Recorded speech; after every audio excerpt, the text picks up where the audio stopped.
Redistricting efforts have New York Democrats in a major uproar on this Friday. Lawmakers are irate because the new maps will pit multiple House Democrats against each other. And those maps, drawn by a court-appointed special master after a legal challenge from Republicans, which includes House Judiciary Committee Chairman Jerry Nadler, who will take on House Oversight Committee Chairwoman Carolyn Maloney. Democrat Congressional Campaign Committee Chairman Patrick Maloney is facing backlash after he said he'd run against squad member Mondaire Jones. So at least one person wants to take on his own party. Some Dems are going after the maps and calling them racist. In this proposed map, the black or Latino population was degraded in all 4 districts. Are you kidding me? That doesn't happen by accident. So yes, we have a problem with these maps. It would make Jim Crow blush. Let's bring in the power panel now. Jason Meister, a former Trump advisory board member. David Carlucci, a former Democratic state senator from New York. Great to see you both. David, I'll start with you. Make this make sense that you have some in the party that would want to go against each other to bump out the squad. Is their voice too big now, those progressive voices? Well, I don't think that's what this is about. Look, this is about the redistricting maps that have been put in place.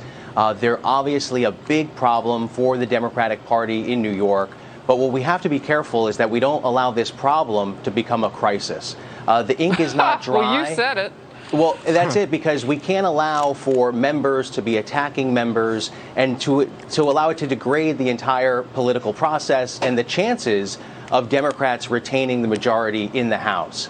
And this is about, incumbents trying to protect their turf and make sure that they stay in office. And we can't allow us to lose sight of the big picture. But these lines are obviously manipulated in a way that benefit Republicans. Hakeem Jeffries is absolutely right, and I'm hopeful that these lines will be amended before the ink is dry by the end of the day today, because that's the idea. They put out the lines. Sure. They said, hey, we'll take some comment, we'll hear from people, and put out the final recommendations today.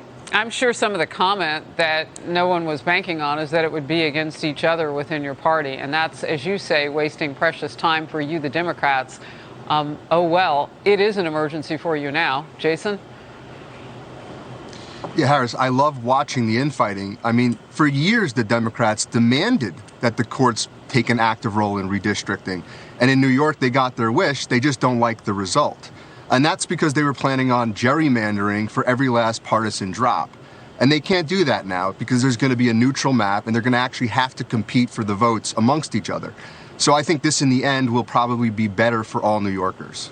I want to get to this. Elon Musk is calling Democrats the party of division and hate, apparently struck a nerve, prompting a barrage of rage tweets from the left. Here's one. Retweet if you think that Musk is a terrible American. Another. Remember when I said that giving one man total control of a global communications platform might not be great for democracy? Well, that man just explicitly expressed his political bias. Everything is fine. And Musk's response? Judging by the relentless hate stream from the far left, this tweet was spot on. David, I'll come back to you first for a reaction.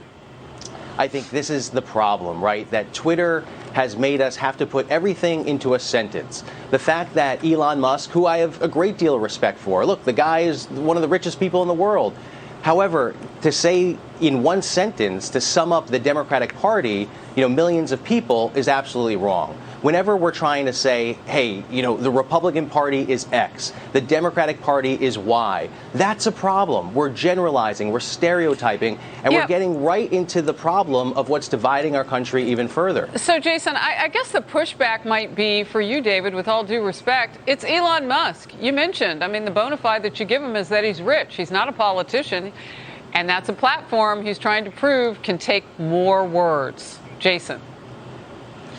Yeah, Harris, look, he's fighting for free speech, and that's why the left is attacking him. But he has his finger on something very important. The truth of the matter is the Democrat Party has been the party of division and hate forever. They're just being more transparent and open about it now. Look, they are intolerant, they're authoritarian, and they're extremely divisive. And I think all Americans of every party have seen this throughout the pandemic and play out through the pandemic. And that's why I think you see that there are only 2 in 10 Americans that think we're headed in the it's 18%. Right direction. Yeah. That's very concerning. Yeah, you can't say 1.8%. And I think there's a reckoning coming. So you're right, it's about 2 Right. in 10. Gentlemen, great to see you. David and Jason, we'll bring you back. Thank you for watching the Faulkner Focus all week long. Appreciate it. Outnumbered is next.